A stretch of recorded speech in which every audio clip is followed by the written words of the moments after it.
And this is me carrying a 4-point buck, about 180 pounds, gutted out down the mountain.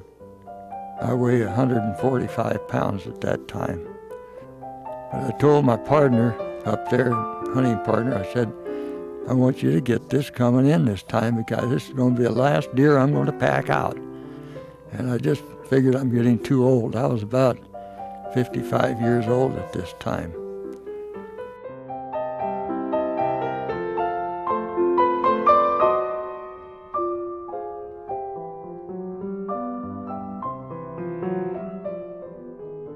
Henry Wichers was born in Russell, Kansas on June 22, 1921, to Henry and Clara Wichers. At an early age, his parents noticed he had a profound interest in everything that was alive: worms, bugs, toads, studying them intensely. When Henry reached the age of 5, his father would take him on jackrabbit hunts near their Kansas home, increasing his curiosity of wildlife. These early outdoor experiences had a profound impact on young Henry. The family moved to South Louisiana to farm, and at age 8, Henry shot a sparrowhawk. He was so struck by its color and beauty that he wanted to keep it in some way. He saved and mounted the head with clay from their farm. Henry began trapping and hunting and would stretch and dry the skins, selling them for 10 to 15 cents each. His passion to observe, study, and preserve wildlife was seeding his future as one of the world's greatest taxidermists. He was one of those rare individuals who knew what he wanted to do at a very young age and did it. The Great Depression of the 1930s caused the family to give up their farm and move back to Kansas, where his dad reopened his photography business. Henry's interest in taxidermy was growing. He experimented with wrapped bodies made from excelsior using wire coat hangers for support. His dad could not help but notice Henry's interest in taxidermy, so he traded some photographic work to a client for a used copy of the correspondence course from J.W. Elwood's Northwestern School of Taxidermy. Young Henry was amazed to see what he had been doing was basically how the course taught it. With lessons in hand, he practiced taxidermy and sculpture in the dirt floor cyclone cellar of the family home. Now his hunting and trapping were directed toward procuring specimens for his new endeavors. About a year after acquiring the correspondence course, his dad made special arrangements for Henry to become an apprentice with taxidermist Elmer Johnson. This experience allowed Henry to begin his short career as a commercial taxidermist. He received $3.75 for a pheasant, $17.50 for an eagle, and $20 for a deer head. In 1939, Henry and his family visited Denver, Colorado for a vacation. Henry had 2 objectives: 1, to meet Coleman Jonas, and 2, to visit the Denver Museum of Natural History. Henry's father arranged for him to meet Coleman Jonas. Henry had brought along photographs of his miniature sculptures and taxidermy, and Jonas, being extremely impressed with his work, asked him to stay in touch. After visiting the museum, Henry said, "I determined from that day onward everything I did in my life would be directed toward qualifying myself to work at the museum." Coleman Jonas and Henry became fast friends. Henry said, "After my father was killed in a tragic accident, Mr. Jonas was like a father to me. He offered to put me through college with the thought that it would prepare me to take over the Jonas firm and carry on the tradition.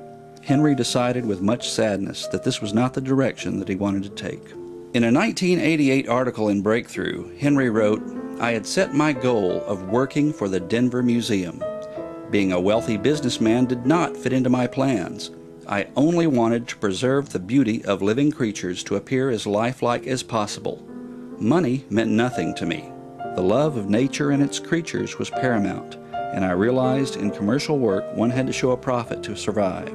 One could not, therefore, fully, 100% of the time, put one's whole being into each subject worked on, and must compromise on accuracy, technique, and quality to some extent most of the time.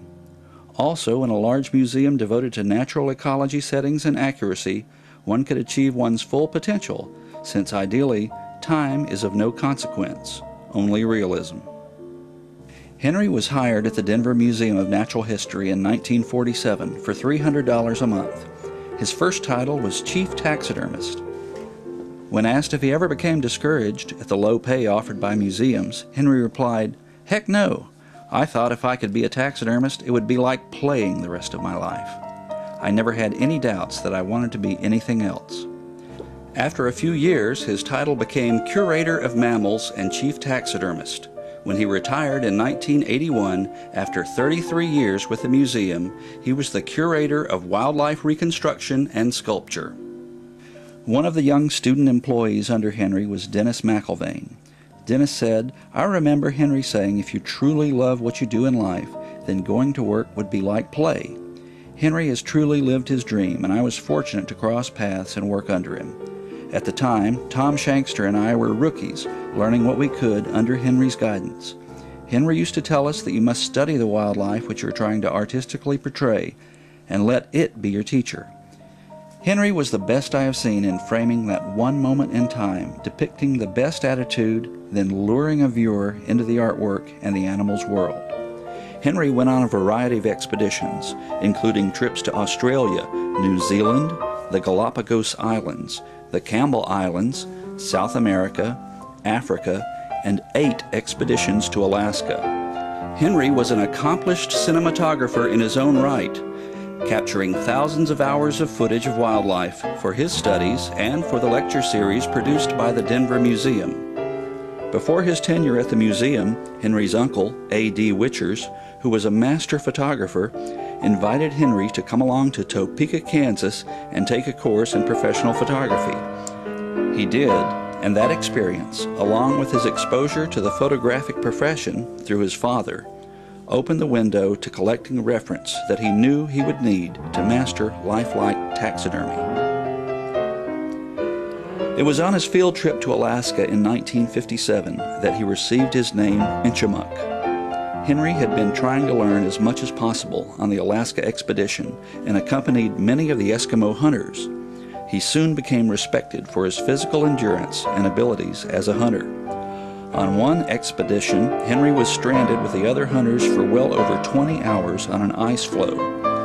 During a hunt with the Eskimos, one of the hunters on the boat kept looking over and calling out, "Enchimuk, Enchimuk, you Enchimuk now." Henry asked what it meant, and he was told that it was the name of one of their dead hunters. Henry said, "I love these down-to-earth people. They wanted me to stay and live with them. When I returned home, I legally adopted the name Enchimuk." Several years later, a man who made a study of Eskimo languages told me it means "man who makes things alive again." So perhaps I was a namesake of a hunter-shaman.